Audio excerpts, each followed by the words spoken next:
Best ಆಯ್ತಯ್ಯ. ಗೆಳೆಯ ಏಳಯ್ಯ ಕುಂತರೆ ಹಾಗಯ್ಯ, ಚಿಂತೆಯಾಕೆ ಮಾಡುತ್ತೀಯೋ ಗೆಳೆಯ, ಬೇಡಯ್ಯ ಲವ್ವೇ ಹೀಗಯ್ಯ.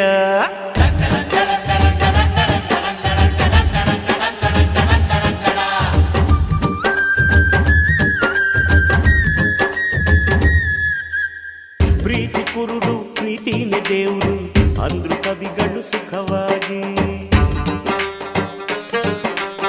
ಸಾಕ್ಷಿ ಇಟ್ಟು ಸಾಬೀತು ಮಾಡಿದೆ ಗೆಳೆಯ ನೀನು ನಿಜವಾಗಿ.